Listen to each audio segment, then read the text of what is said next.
Good morning, everybody here on the US West Coast, and good evening, everybody who's watching from the Netherlands. Welcome to this very special webinar about the Anne Frank History for Today exhibition that has been traveling here over the US West Coast in the past 3 years. Today in this webinar, we'll look back with students, teachers, participants, volunteers, and everybody who has been part in making this exhibition possible here on the US West Coast. And a very special part of this exhibition is, of course, that the Anne Frank House trains students to be the tour guides in the exhibition, the peer guide system, which makes it a story about a 15-year-old girl told by 15-year-old peer guides to 15-year-old students. And I personally always find that a very strong message. My name is Sietse Vermeulen. I work for the Dutch consulate in San Francisco, and I've been working with many of you in bringing this exhibition to all of the cities all over the West Coast. We started here in the Bay Area. We went to Hawaii, Alaska, New Mexico, Colorado, and so many more places. And in this webinar today, you will hear more and see more of where the exhibition went, but mainly what the impact was of this exhibition on the students and all the other participants. Friday would have been Anne Frank's 91st birthday. And we thought it would be a good moment to bring everybody here on the West Coast together, all the cities and states that this exhibition went to look back. We'll hear from Aaron and Morgan, the trainers from the Anne Frank House, teacher Lisa Liss from Woodside Elementary in Sacramento, and Consul General Gerbert Kunst of the Netherlands, that many of you also seen at the launch or closing events that we organized. Please, if you have any questions, leave them in the chat box. We have a couple of moments where we will answer some of your questions for the speaker. I think this is a good moment actually to just start with a poll, because I'm really curious where you guys all come from, in what exhibition did you participate? Where are you from?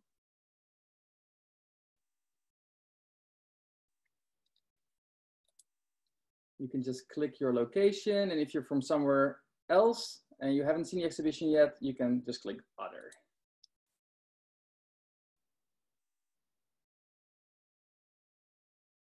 Let's see if we have the results ready.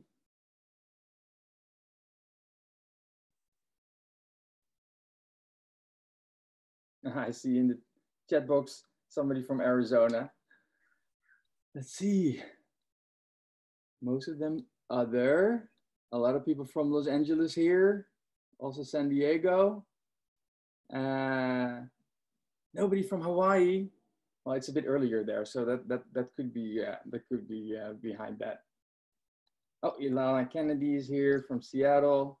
Well, thank you so much for being here. I hope you will enjoy this this webinar. There are so many people participated in this. But I wanted to start with a reading by Alexandria from San Diego, and she will read her favorite part from the Diary of Anne Frank. Alexandria. Hello. My father, the most adorable father I've ever seen, didn't marry my mother until he was 36, and she was 25. My sister Margot was born in Frankfurt am Main in Germany in 1926. I was born on June 12, 1929. I lived in Frankfurt until I was 4. Because we're Jewish, my father immigrated to Holland in 1933. When he became the managing director of the Dusselpecta company, which manufactures products used in making jam, my father, Edith Hollander Frank, went with him to Holland in September, while Margot and I were sent to Aachen to stay with our grandmother. Margot went to Holland in December, and I followed in February, when I was plunked down on the table as a birthday present for Margot. Thank you, Alexandria. At every school where the exhibition went to, there was always a guest book. I think we've had 5 guest books. I have 2 here, and I wanted to read one of the remarks that were made in the guest book. This one is actually from Iolani School in Honolulu, So they are part of this webinar today. And then a student says, it was a really cool presentation and I learned a lot about what the time period was like. And another one says, this Anne Frank exhibit was amazing. The guys were very informative and I loved it. And it's those remarks from the students, how they just love the exhibition and how the trainers and the students have, or how the story has impacted their life that make this exhibition so special to work with. Let's look at the video, giving a bit of an overview of this exhibition, how it looked like, where it went, and how people responded to it.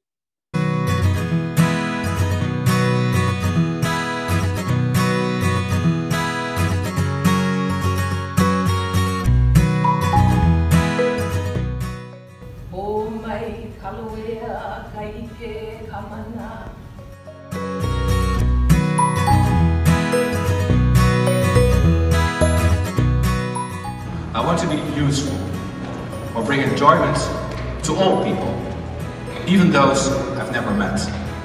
I want to go on living even after my death.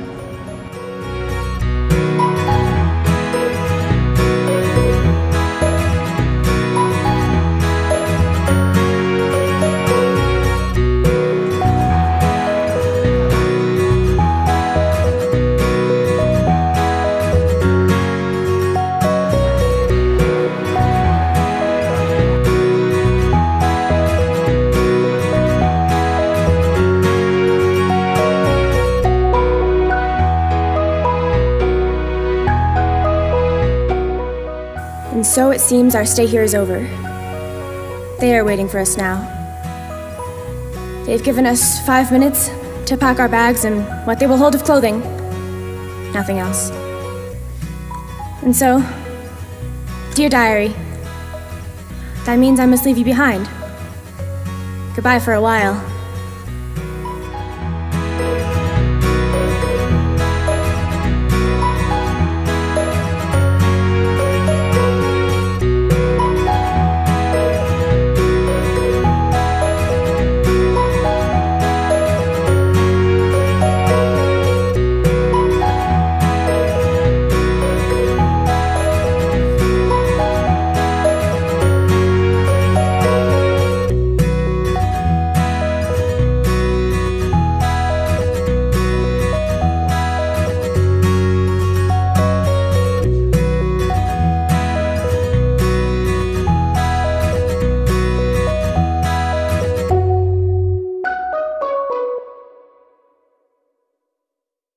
Now let's hear from Consul General of the Netherlands, Mr. Gerbert Kunst. So together with the Anne Frank House, he brought the exhibition to the US West Coast, and together with the honorary consuls who are working in all the different cities, he found schools and volunteers to get the exhibition started. Gerbert, the floor is yours. Well, thank you very much, Sietse, and thank you all for joining us. It was really a wonderful video. And for us, of course, we were very honored to partner with the Anne Frank House in Amsterdam to bring this exhibition to the US West Coast. We have had an official launch in November 2017 here at the consulate in San Francisco. And I believe I've met many of you at all the various locations. And think about it, we've traveled from Alaska to New Mexico, from Denver to Hawaii. And I guess the Anne Frank House has dubbed this the most traveled exhibition so far, and I think they're right. And you know, that's all because of you, all the students and the teachers. You are the true value of this exhibition. And I truly want to thank you for that. You've put in a great effort to make it possible to share the story of Anne Frank with your fellow students. And I believe it's safe to say that you've been essential in making this exhibition so impactful. And I'd like to thank the Anne Frank House for partnering up with us today in this webinar. I would like also to thank the other speakers, the students, Lisa Liz, Maya Sutoro, Ilana Kohn Kennedy, Ronald Leopold, and of course, Aaron and Morgan, our trainers. It's always better to meet people face to face, but under these circumstances, I feel video conferencing is probably a proper replacement. The timing of this webinar actually couldn't have been better, because discrimination and exclusion are once again very relevant themes in the United States, in the Netherlands, all over the world. And this year, the Netherlands commemorates 75 years of freedom after World War II. It was the United States that liberated Europe from tyranny and rebuilt my country with the Marshall help. We are forever grateful to your country. And I know both our countries believe in tolerance, freedom, and inclusion. We have to continue to ask ourselves that one question. How do we apply those values in our own lives? One thing is clear. The lessons that we learn from Anne Frank's story should not fall in oblivion. And this story should not be forgotten. And that's why it's important that we continue to share Anne Frank's story. Not just with this exhibition, but always and all around the world. After being Consul General for 4 years, I'm moving back to the Netherlands in 2 months. As you can imagine, I'm a bit sad to go, but my kids are happy to be back in the Netherlands and to see their friends and family. For 3 years, I've traveled to every city where the Anne Frank exhibition was taking place. We've hosted many events, visited many schools, talked to a lot of students and teachers, and formed new connections. Each visit and each event has touched me in different ways. The classmate of Anne Frank, Hans Angres, here in San Francisco, he saw her play volleyball. The singing and strong sense of local identity in Hawaii. The Afghani refugee sharing her story in New Mexico. The panels that got lost in Sacramento and again in San Diego.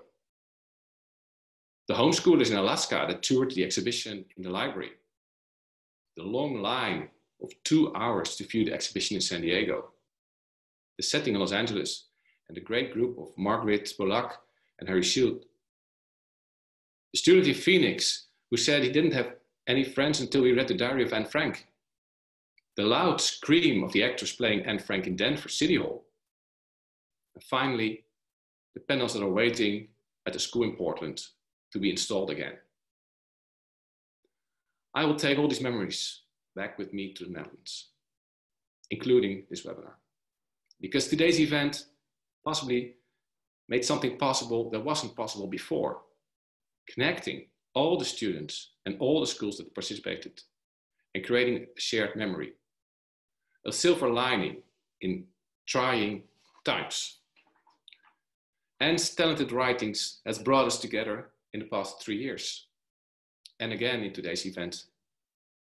And just like the events that many of you attended, I would like to conclude by sharing one of her many inspirational quotes, my personal favorite. Wednesday, April 5, 1944. I don't want to have lived in vain like most people. I want to be useful or bring enjoyment to all people, even those I've never met. I want to go on living even after my death. Thank you very much. Thank you so much, Gerrit, for your words. Now, I would like to go to Aaron and Morgan of the Anne Frank House, who will share their memories and experiences with the exhibition here on the West Coast. And please, if you have any questions for Aaron and Morgan that you want to ask them, please put them in the chat box, and I will ask them after their story. Aaron, Morgan, the floor is yours. Okay, everybody, very good evening from rainy Austria. It is 7:20 p.m. and it's great to be here with all of you, all my friends who I've worked with in the United States. Bert van de Velde, I see that you were here calling in from Scottsdale, Arizona. Margaret Pollock from LA. It's just great to be here virtually with all of you. So I was fortunate enough to be one of the trainers on this tour of the Anne Frank exhibition on the West Coast. And first of all, I would like to thank Gerbert, the Consul General of the Netherlands, for organizing, for making the effort to get the exhibition to the West Coast. Then of course Sietze and his wonderful team at the consulate who were working very, very hard to make sure that we can do our work in the field with the students. I would also like to thank the honorary consuls in all the different states who use their local networks to help us, to support us even beyond only bringing the exhibition there. I remember this long drive we had with the exhibition from Santa Fe, New Mexico up to Denver, and Liliuokalani, the honorary consul up in Denver, was waiting for us, and we stayed at her house, which was so fantastic. And this really shows you which kind of effort everybody involved put in that project. But I would also like to thank all principals and teachers of the project schools that we worked with, because you put your trust in us to work with your students for 2 days, for them to become peer guides. Now, what is special for us is that in the peer guides trainings, we could spend lots of quality time with the students, the future peer guides, and they will tell you in a few moments about the peer guide training, about their experiences in a short video.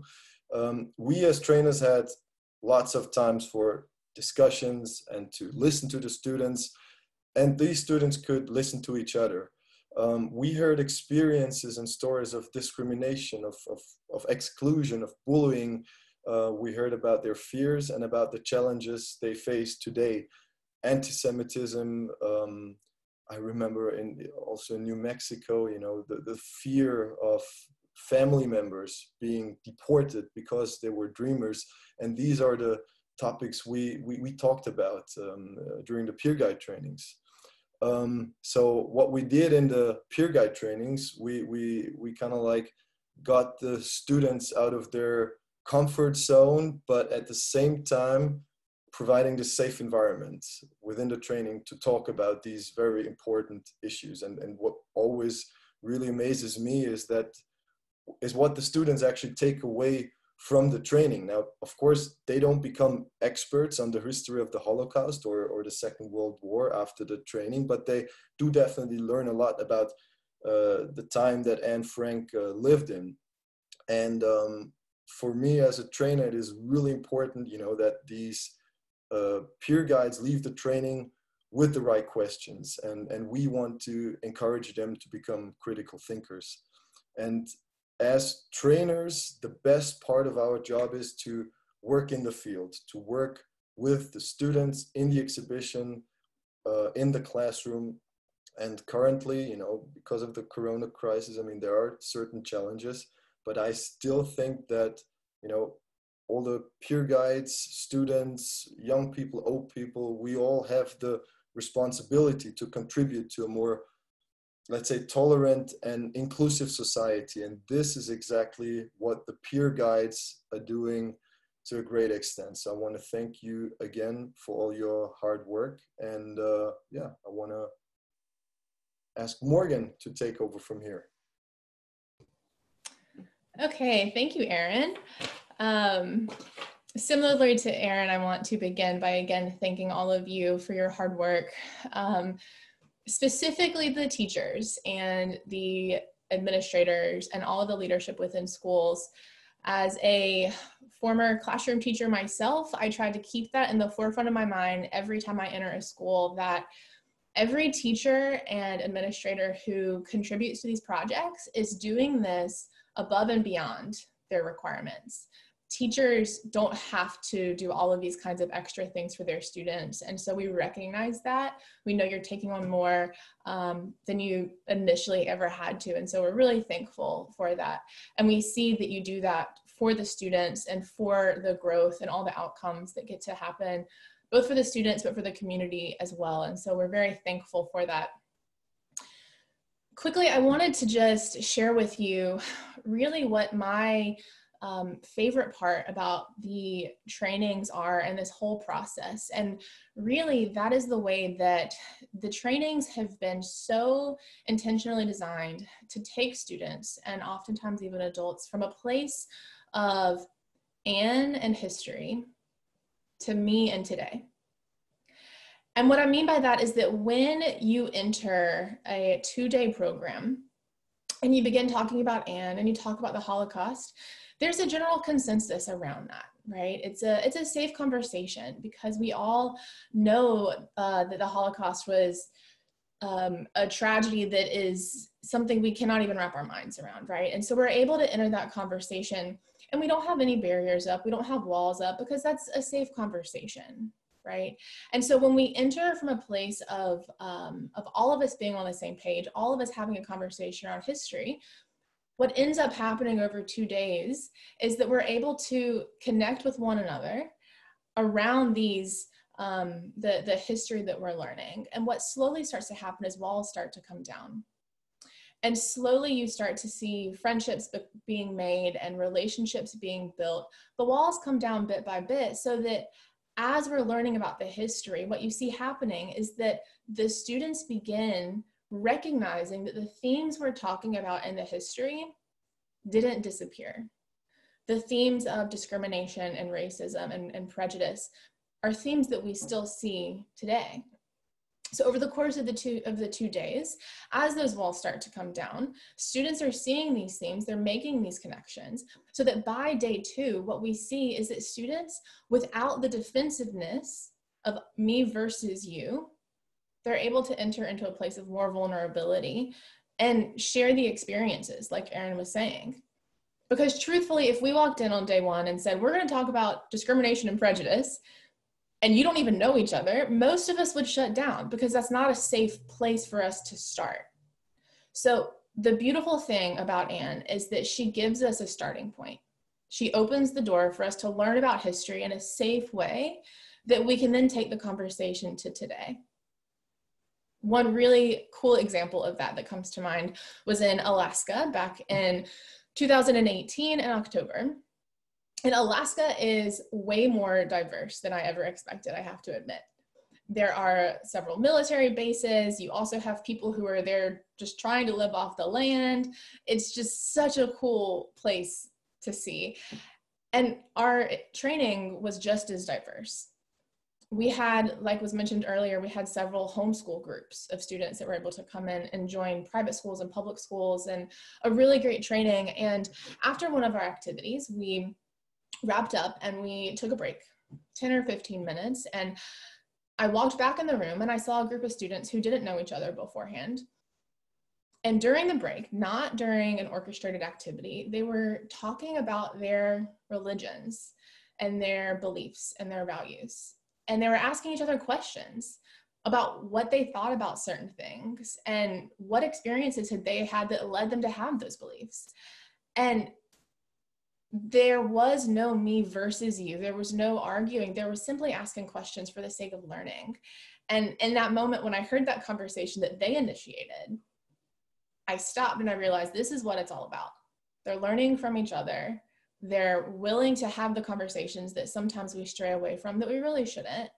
And they're getting to know each other, not because of what they have in common, but because of what they have that isn't the same. And it was such a beautiful moment. So again, I share that, especially for the teachers and the administrators who may not have known about those little conversations that were had in those moments. But thank you again, because of everything all of you have done.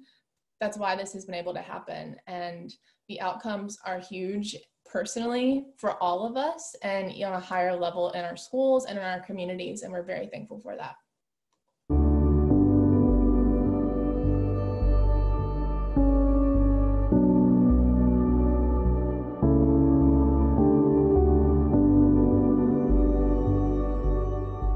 My name is Alyssa Knudsen, and I am a graduating senior at Jesuit High School in Portland, Oregon. Hi guys, my name is Kampi Krumbunathan. I go to Jesuit High School as well, and I'm a sophomore. Hi, I'm Tobias. I'm calling in from Santa Fe, New Mexico. Hi, I'm Vanessa Oth. I'm a sophomore at Jesuit High School. Christopher Bourgeois. I participated in the event, I think in December.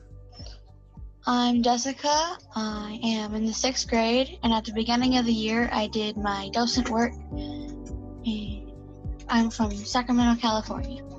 Now let's talk about something that you guys all share with each other, And I have a very simple question for you. What does it mean to be a peer guide in the Anne Frank exhibition? I guided the people around the room setup, and then I told them about what was on each panel. Who would like to Yeah, add? I think something really important about being a peer guide is that, like, the word peer. So it's really different learning from someone your own age, somebody that's your classmate, and learning from a teacher. And personally, when I see somebody my age doing something, I'm going to take more interest in it than somebody that I don't really relate to.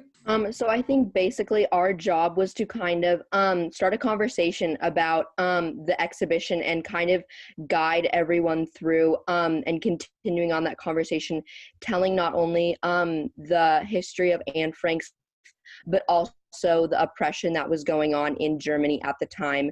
Yeah, definitely to pick up on that. We don't have PhDs in history, so we're not encyclopedias with all this knowledge. So part of the training that we had was to learn about this history, and us going through that helped us understand what we were supposed to be doing with our peers.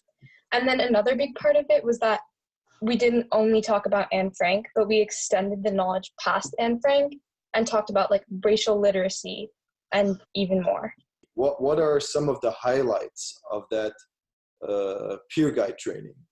I thought it was really great that we were able to get kids together from a bunch of different Portland area schools where the exhibit was traveling. It was really nice to see different perspectives from even just different parts of Portland. We had so many different discussions about stuff. So it wasn't just learning about Anne Frank, but we had friendly debates about topics that extended past Anne Frank. And we talked about how Anne Frank impacted our lives today. Yeah, it was incredibly rewarding for me as a Jewish student to be in a space with people who, for the most part, were not Jewish, but were establishing their own personal connection to the Anne Frank story, to the story of the Holocaust. Being a Jew in a Catholic school in a largely secular city and state, it's often very isolating. And so this experience interacting with people who were not like me, but who likewise established a personal connection to the story, who valued these discussions, it was incredibly moving. There was a novel approach taken with the training. It wasn't, here's a list of facts you need to memorize. No, here are activities that will help you to engage with the material. So designing a poster, that was an amazing activity because we got to see how the material we were using came about and what thought went behind placing what where. So the power of images was something we definitely learned in that. That was another great activity. So going through these activities with my friends and making new friends along the way was the highlight for me. What were the highlights of the guided tours that you actually gave to your peers? So really, I think the most success that I had with guiding this exhibit was sort of taking the title of the exhibition, Anne Frank, A History for Today, and trying to spread that throughout the entire presentation so that at the end, when I asked the group that I was guiding why it was given such a name, they didn't just parrot back what I wanted to say, what I wanted to hear rather, but they were able to speak from the heart. So Jessica, what's it like teaching 8th graders, and how did you feel like they responded to you? Did they talk to you? Were they quiet? How did that go? Yeah, one time when I was doing a tour, we got these 8th graders, and the 8th graders came in and they didn't know anything. And I remember me and the partner that were doing the tour that day went out to Miss List and we were like, we're smarter than 8th graders. We knew more than them. And we were so happy that we knew more than somebody older than us for once. Yeah, I experienced a different dynamic between a lot of my groups. So I had majority of my groups would be pretty quiet. There might be, there was obviously some people that weren't that interested and that were having like side conversations that I'd have to like shut down. But then in those groups, there would always be a few people that were willing to speak up for everything and that would keep answering. And then I had this one group one day and they were so loud. But actually I liked it more than the quieter groups because even though they like got off topic and had like side conversations and stuff, they were really willing to interact with me, and they would always like push their classmates to answer and stuff, and it was really nice.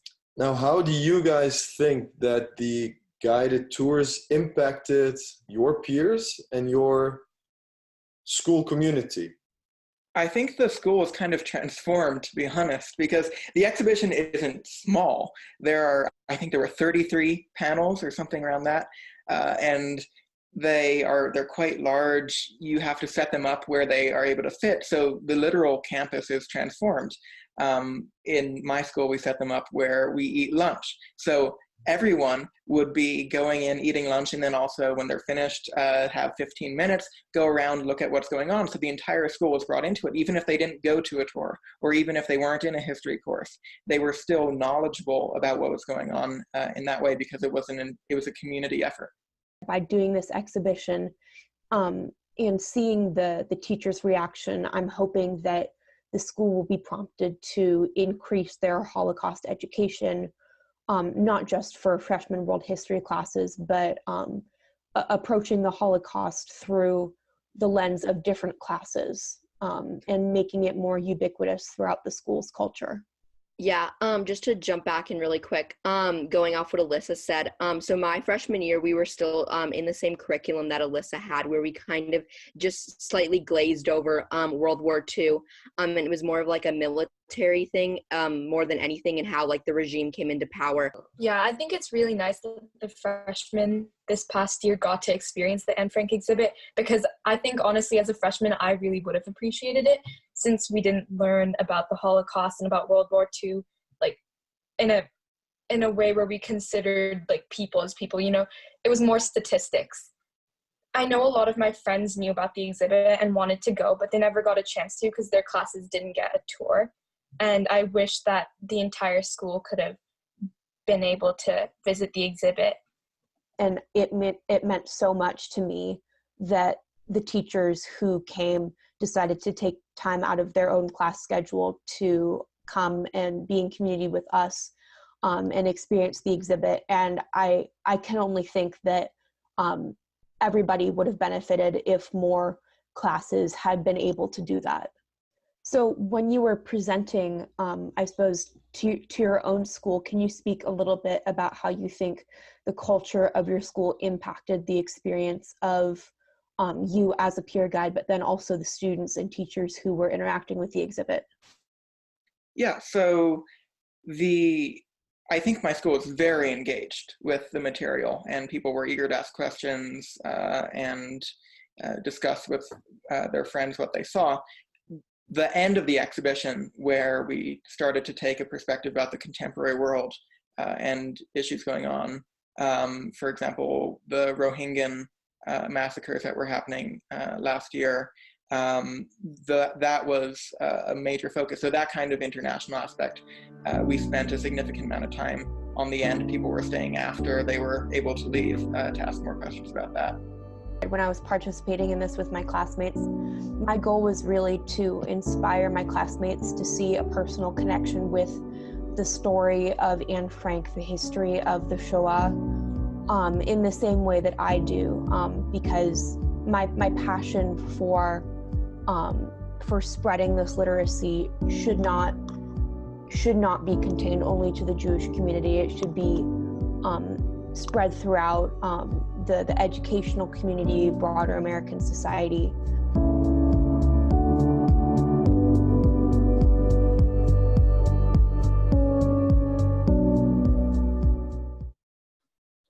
Well, we have two of the peer guides with us today, Kanti and Vanessa, and thanks a lot again for participating in that video and for sharing your experiences, thoughts, and reflecting on peer guide training. I think it's time for some questions. Sita, am I right? Yeah, let's see if there's some questions. I saw that there weren't any questions yet, so let's just move on to the next part, and then at the end we have some time for questions as well. So if you, after watching the video and hearing Aaron and Morgan, If you have some questions, please put them in the Q&A box, and we'll get back to them at the end of the webinar. So let's thank you, Aaron and Morgan, for your story and also this really nice video. It was great to see and hear the students sharing their memories. I've talked to many of them, or I've seen them on the stage, but now to see them in this, like their own living room or bedroom, sharing their experiences with you guys, it shows the impact that this exhibition has on these kids. So thank you. Now let's listen to Kanti from Portland, a student from Portland. We just saw her in the video as well. Please share your favorite part of Anne Frank's diary. Hi. So my favorite quote from Anne Frank's diary was, "It's difficult in times like these. Ideals, dreams, and cherished hopes rise within us, only to be crushed by grim reality. It's really a wonder that I haven't dropped all my ideals, because they seem so absurd and impossible to carry out. Yet I keep them, because in spite of everything, I still believe that people are really good at heart." Before reading Anne Frank's diary, I thought that it would probably be really sad, especially considering that she wrote it during the Holocaust. But after reading it, I was pleasantly surprised, because even in the midst of such a hard time, Anne's diary had beauty, life, and even humor in it. And this quote really inspired me because it really showed that Anne was always able to appreciate the good things in life, even when it seemed like the bad things overwhelmed them. And it inspires me because if Anne was always able to look to the positive things in life, there's no reason that we shouldn't be able to do the same as well. Thank you, Kanti, for sharing this quote. Now let's go to Lisa Liz, teacher at Woodside Elementary in Sacramento. She really embraced the exhibition as Holocaust education has been a large part of her curriculum. So Lisa, please tell us how you look back at the exhibition coming to Sacramento. Hi. So I'm very, very honored that I've been able to be a part of the Anne Frank exhibit and Anne Frank and Amsterdam and everything else. So I kind of came into this the backwards way. I was born in Hawaii and I lived most of my life in Texas, and then I moved to Northern California. And while I was there, when I was a kid in 6th grade, I was kind of thrown to the side and I was told to go to the library and hang out for my language arts block. So while I was there, I met Anne Frank and I read her story, and I thought if she was able to survive 2 years in an attic and everything that happened to her, that I would be able to survive and do things. And if I ever had kids to teach her life about, that I would do that. Now, 33 years later, I've kind of taught a lot of kids about Anne Frank and tolerance. And so I have a little PowerPoint to share with you. And so how did Anne Frank meet the Bandage Project was kind of what we called it in the exhibit. So I explained that a little bit. And the reason we started the Bandage Project is because I had a couple of kids come back to me, and one of them was explaining to me that he wasn't friends with his best friend anymore. And I asked him why, and he said, well, you know, Miss Liz, gangs aren't multicultural. And at that time, I had a little African-American and a little white boy who were best of friends, and they ran in holding hands. And I thought, oh, I can't lose them at this point. So I thought I had to do more. So we started a tolerance club at that point. And the tolerance club, we just recently did this mural on our ball wall during the quarantine. And so I kind of snuck kids on campus when I really wasn't supposed to, but we tried to, you know, sort of be apart and social distancing. And in 2008, we decided we had to do something to honor the 1.5 million children who were killed during the Holocaust, like Anne Frank. And we decided that we had to collect bandages. And bandages come in all shapes, sizes, and colors, but mostly they heal pain. As the years pass, not only do we end up reaching our goal was to reach it before Anne Frank's 90th birthday, which was last June 12th. On June 4th, 2019, we received bandages from all 50 states and 23 countries, including Amsterdam and including Israel. And we have those, and they were supposed to be displayed at the Museum of Tolerance starting in March, but obviously the museum was closed. And then during our exhibit, our tour guides wore the blue shirts, and they were able to take the kids around our tolerance garden, and the benches that the kids are sitting on have Anne Frank quotes written on them. So the kids were able to write more Anne Frank quotes. They were able to see some of our murals. Some of the teaching, I teach elementary school, so like Jessica was saying, she was a 6th grader in my class. There's some animated films that were really cool that the kids enjoyed seeing, so they were able to learn more about Anne. A few years back, we wrote a book called Dear Anne. One of my favorite quotes, how wonderful it is that nobody need wait a single moment before starting to improve the world. And the kids read the book out in the Tolerance Garden too. One of the murals that we created, each one of my students drew a picture and then they wrote their favorite Anne Frank quote.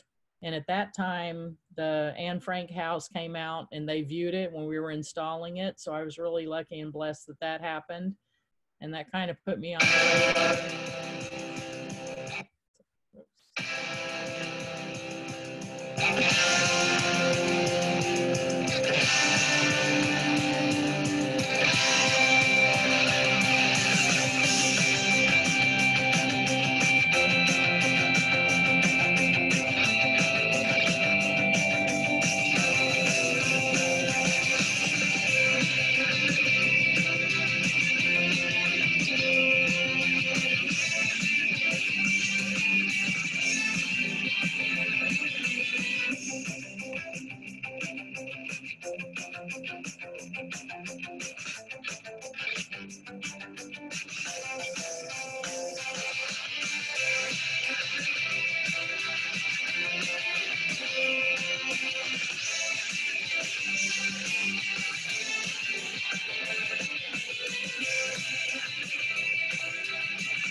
One of the unusual things also about my experience, besides teaching elementary school kids, is that I teach in 100% high poverty school in Sacramento, Woodlake Elementary.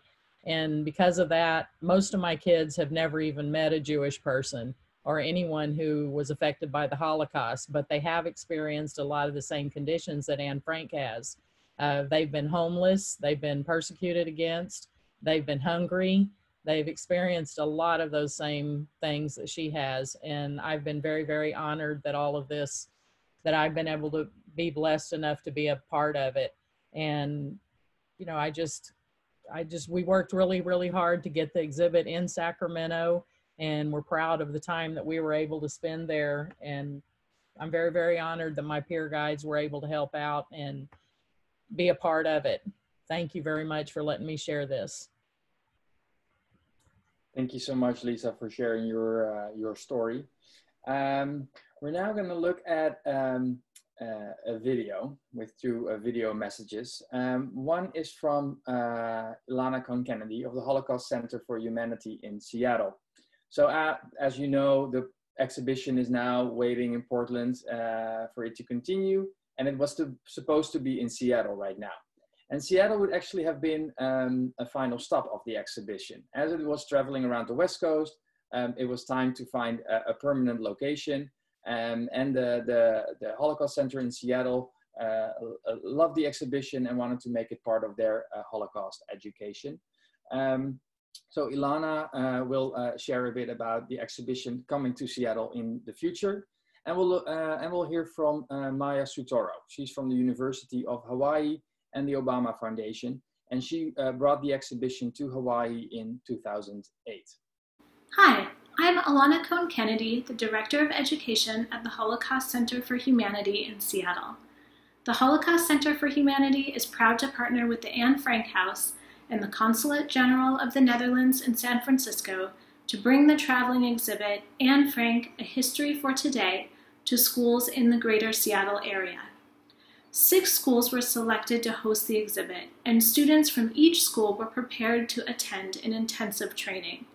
Teachers and administrators went out of their way to make arrangements to host the exhibit, alter schedules for students and staff to accommodate tours, and schedule special hours for the public to view the exhibit. While schools were unable to host the exhibit this year, they are eagerly waiting to reschedule. They recognize the power of the story of Anne Frank, a story of discrimination and exclusion, but also a story of determination and spirit. Anne Frank's story is as relevant today as ever.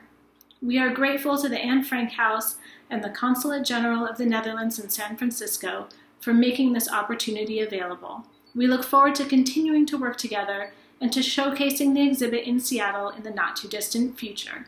Thank you so much. Aloha. My name is Maya Sutoro. I'm a peace educator and activist here in Honolulu, Hawaii, and I am forever grateful for the past collaboration and ongoing friendship of Consul General Kunst and his team in California, as well as the Anne Frank Museum House in the Netherlands. 3 years ago, the consulate and museum brought to Hawaii beautiful panels sharing the stories, images, and lessons of Anne Frank's short life with students in surrounding communities here. These panels really enabled all who saw them to deepen their understanding of the Holocaust and the suffering of the past, but also they enabled greater empathy with lives far away and forged a bridge of not just sympathy, but commitment between Hawaii and Europe. With the help of activist artist Meliana Meyer and other Hawaiian educators, we also created additional panels sharing the life of Hawaiian Queen Liliuokalani, beginning when Liliuokalani was a young girl around the same age as Anne. Those panels together were shared with a number of schools over the course of several months, and many students, families, and community members were able to view them, but also to hear from peace builders and survivors. The viewings and classroom integration were all student-led, which helped students to take ownership of those stories and the learning that came from them. And we really saw that the students connected these two extraordinary women to one another, but also they connected their own lives to the lives of the past and connected the world inside the classroom to the world of the community outside. Everyone said it was a moving experience and friendships were built and a greater and more expansive sense of family was nurtured. And I feel like the students especially were motivated to be upstanders and to work on behalf of others and for greater social justice and human rights. I really believe that such exhibits are essential to the fabric of our society.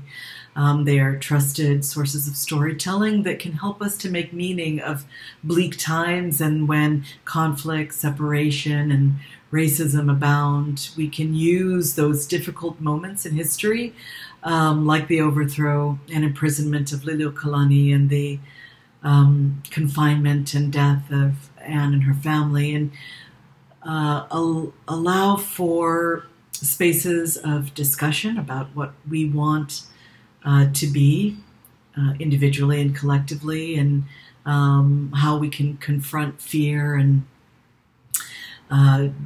develop compassion and lean into our discomfort to address collective trauma. Such exhibits, in other words, help us to wash our eyes, to see things from multiple vantage points and thus learn to be more humane. And it's really important that we think of this kind of museum work as not simply taking place inside edifice, but also out in the community. So I'm really profoundly grateful that the Consulate General of the Netherlands and the Anne Frank House Museum were able to bring the museum to us. And we hope that this was just the start of what will be lifelong friendship, connection, understanding, collaboration, and shared problem solving. Thank you so much. Mahalo. All right. And after these video messages, I want to hear from you guys if you have been to the Anne Frank House yet. So maybe we can bring up the poll, the second poll, and you can answer, have you been to the Anne Frank House? Yes, no, or maybe you really want to. So please submit your answer. I've seeing some questions coming in, so at the end we'll do a brief Q&A. Do we have the results yet? 48% has been there, 7% hasn't been there, and 46% really wants to go. Well, then we have a sort of good news for the 46% that really wants to go, because we're going to see if we can connect to Amsterdam right now. Ivan, are you there? I am here. Do you hear me? We hear you. We don't see you yet. I do see a kid. Hi, you see. Ah, there you are. Yeah. Hi, everyone. I'm right here in Amsterdam right now in front of the Anne Frank House. Let me just turn the camera around. Here you can see the Prinsengracht Canal, which runs by. You can see that we have our usual beautiful Dutch weather. For those of you who have read the diary, this is the Westerkerk. This is what Anne and the other people in hiding heard every day. And this is the itself.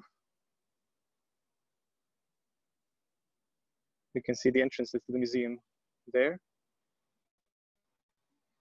And I'm walking of the hiding.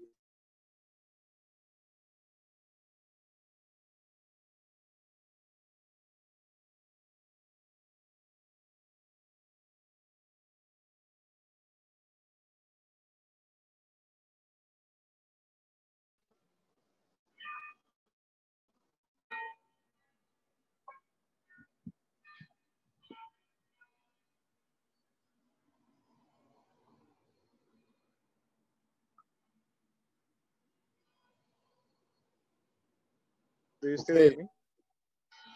Thank you, Ivan. This is Aaron again. I'd like to thank you for showing us, you know, the actual location of the Anne Frank House from the outside, just to know where we are.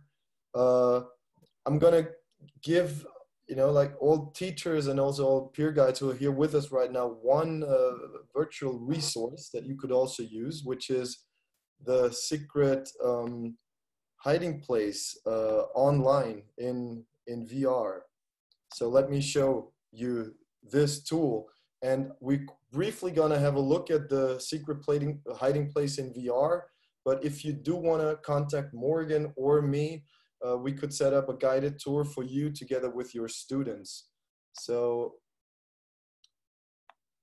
as you can see here, I can actually navigate around the secret hiding place. This is actually the bookcase that conceals the door to the hiding place. I could actually walk in there. From here, I can look around, navigate around. Could walk up the stairs. Now I will choose to enter the next room, which is Otto Frank's, Edith Frank's, and Margot Frank's room. Again, here we can look around. And the amazing thing about the VR tour is that you can actually see what it used to look like, the hiding place. So Otto Frank wanted visitors to see the hiding place the way he found it when he returned from the concentration camps. Everywhere in the hiding place, you will find little buttons to click on. For instance, this button will show you pinpointing the state of the invasion after June 6, 1944, D-Day.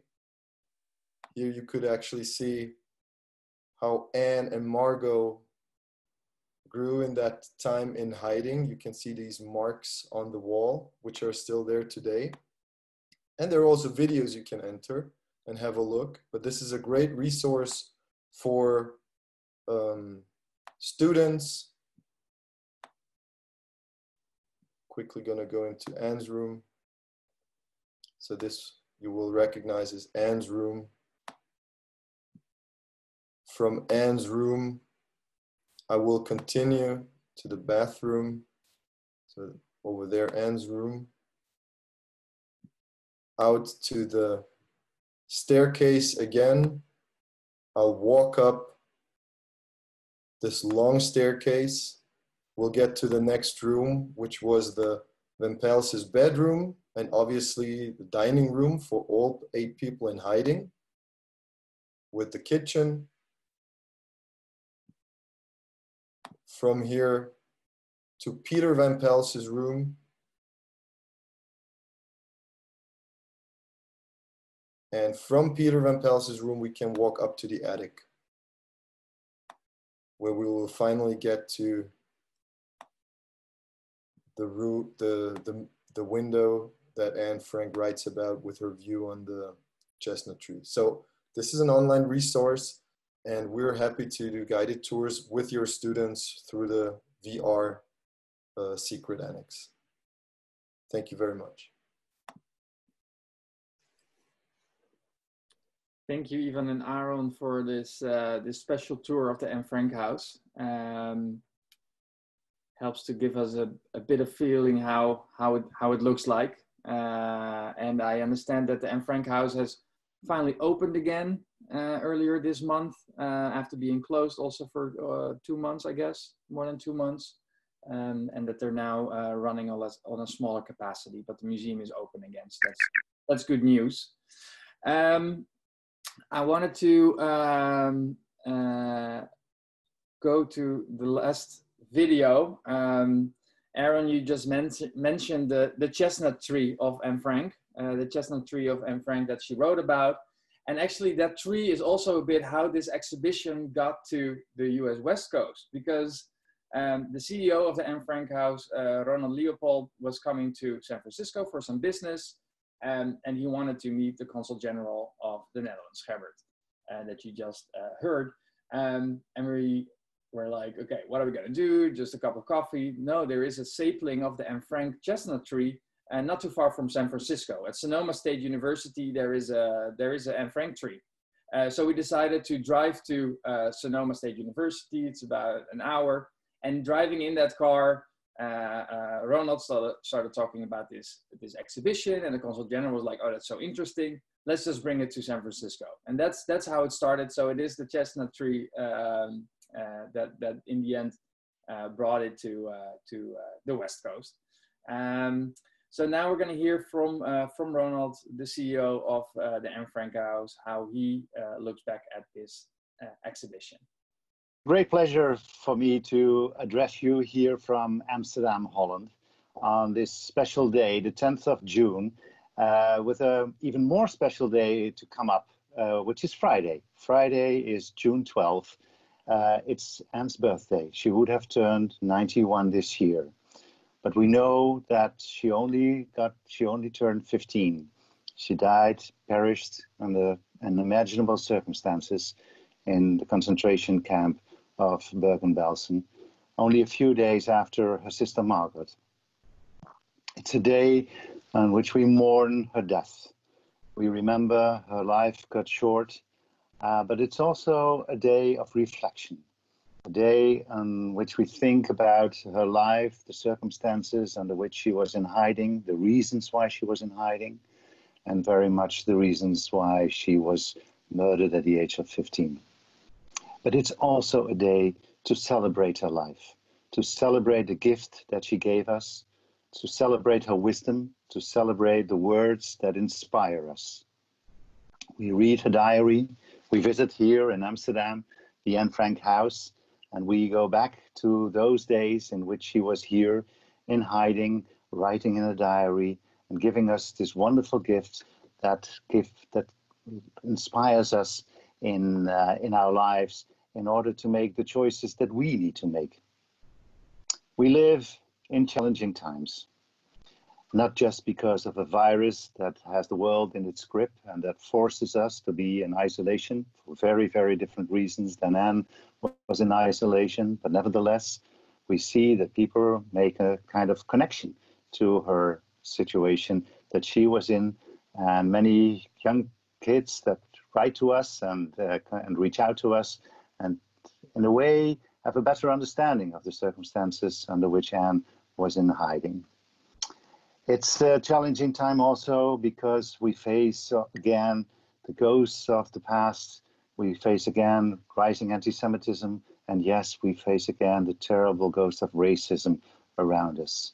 We've seen on our television screens or on our computers the pictures of the death of George Floyd. It has raised an enormous anger, and rightfully so. We know that his death reminds us of what we human beings are capable of. Anne Frank's death matters. George Floyd's death matters. The lives of 1.5 million Jewish children who were murdered during the Holocaust matter. Black lives matter. I was thinking of Dr. Martin Luther King, born in the same year as Anne Frank, in 1929. He had a dream, and Frank had a dream. We are the inheritance of their dreams. We are the ones that could make their dreams come true. Their lives show that we all have a choice to make. Choices that could the world make a better place. It's their history that is our today. This is what very much the mission is of the Anne Frank House. This is what this wonderful exhibition, History for Today, is about. That we all have a choice to make and that these choices matter. These choices matter not only to us, but the choices matter to all of us, to the communities that we are part of, to the humanity that we are part of. I would like to thank the Consul General of the Netherlands and his wonderful team with Sietse and all the others. I would like to thank the honorary consuls for their support. I would like to thank everybody, especially also the young guides who have done such a wonderful job in guiding their peers through the exhibition. We are excited about the success of this tour along the coast of the west coast of the United States of America. I think we have made, and I hope we have made a contribution to make your country, to make this world a slightly better place. I would like to end with April 11, 1944, a diary entry of Anne Frank. Here in Amsterdam, that day was a beautiful day. It was the first day of spring, the warmth of the sun rays you could feel on your skin. And it's that day that Anne Frank writes one of the longest entries in her diary. But one sentence of that long entry stands out for me. She writes, "If only I could be myself." On that day of longing, on the day of yearning, of everything that had been missed for such a long time, fresh air, the sense of being outside, that sentence was her expression of her dream. If only I could be myself. And it's up to our choice to make that come true for each and every one. I wish you all the best in the rest of your lives, and I very much hope that you will continue to contribute to what Anne's mission was. If only I could be myself. Thank you, Ronald, for this wonderful story and this beautiful quote as well. We're going a bit over time, but if you don't mind, I'm going to ask a couple of questions that we got through the Q&A. And the first question is from Ayel. What is the origin of the exhibition? Who were its creators that led to it to travel the world and influence so many people? Morgan or Aaron, do you have an answer to this question? Yes. Well, basically, you know, this exhibition, it's the second flagship exhibition of the Anne Frank House. The first one was Anne Frank in the World. And then this version of the exhibition, Anne Frank, A History for Today, had its world premiere in Vienna. And I think it was 1996, so many years before I started working at the Anne Frank House. It comes in different shapes and sizes, and the version that we have on the West Coast actually has 33 panels, plus the additional local panels that were created in Hawaii, for instance, or that were created in Arizona. So it's a bilingual exhibition. And obviously you see the way it's set up, the way it's created, it's really made to be shown in schools all over the world, basically. Thank you, Aaron. Another question from Margaret. If we want to bring this exhibition to our school, how do we do that? Pretty straightforward. Drop me an email. Drop Morgan an email. My email address is a.peterer, P-E-T-E-R-E-R, @annefrank.nl. And let's talk. We can also send our emails out via the chat box as well. Exactly. I will do that. And we'll send an email to all the participants afterwards if they want to rewatch the webinar, and we'll also put your emails in there and some contact information. I think that would be useful. Morgan, there's a question that I actually had for you. So there's a lot going on in the US right now for all the students. What advice do you have for them? With Corona, with all the protesting going on. It's a lot. That's a very small and easy question to answer, Sitsa. Do it. You know, the first thing I would say is to listen more. I think that with everything going on around us, the number one advice that I would give is to just be better listeners. I think a lot of what we're seeing today is the result of people who are very much set in their own ways with their own ideas about the world around them.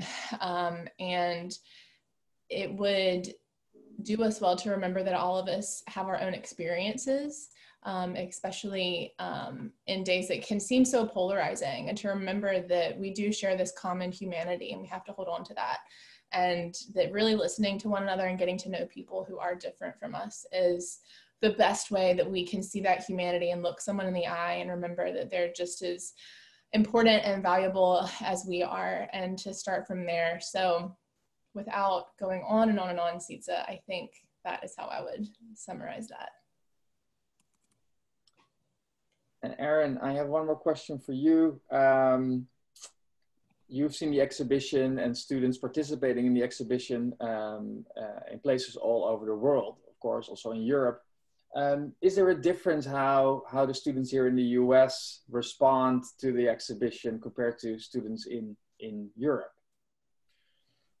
Well, you know, it's always amazing to see how students all over the world connect to Anne Frank in different ways.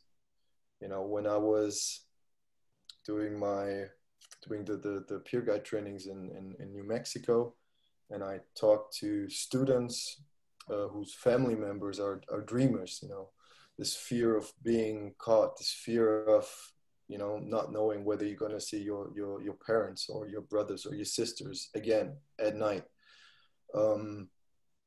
this was for the first time that I experienced this with guides in the United States. Then again, you know, in Europe, when we had the so-called refugee crisis, suddenly kids who were refugees, you know, talked a lot about Anne Frank and say, hey, you know, she was a refugee, so we can identify with her. So there are many, many different reasons why young people from all over the world relate to, and obviously how they relate to Anne Frank. Yeah. Thank you. And then I have one last question. I'm kind of going to combine two questions that I see here in front of me. One question is the tour guide, the tour exhibition virtually available? And another question is, are the teaching modules for schools that want to teach about Anne Frank? So what are your, what are the ways that teachers can teach about Anne Frank with the exhibition virtually or with other materials?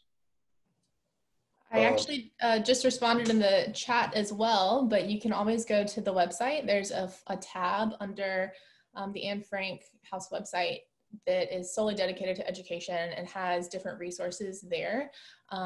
All kinds of different activities ranging from historical lessons and modules to contemporary human rights activities. Including a space where you could request to have some of these projects at your own school. So that's a really good place to start. If there's something in particular you're looking for or a specific question, again, Erin and I are going to have our contact information shared at the end. So you're welcome to reach out to us with specific questions as well. Great. Thank you, Morgan. And with that, I would like to end this webinar. Thank you all so much for joining us. Thank you for all the questions. Thank you to all the speakers for participating and all the other speakers for sending in their videos. It was wonderful to see all the students together, all the stories coming together. And I'm really looking forward for the exhibition to continue in Portland and finally making it to Seattle. And we're going to end this webinar with a last quote, a favorite quote from Vanessa in Portland. Vanessa. In spite of everything, I still believe that people are really good at heart. With everything happening now and back then, it's really important that we not get bogged down by everything. And I think it's really important to look to Anne for that hope. She had so much hope for that things would change. And I think that's really important, and we need to hang on to this message. It's also important to look to the past for guidance as we grow now, to look at our past failures and learn from them. The past teaches us so much, and that is why this exhibit is so important, because it teaches us the past, and it allows us to listen and learn from past injustices so that we can strive to be better people in the future. Thank you.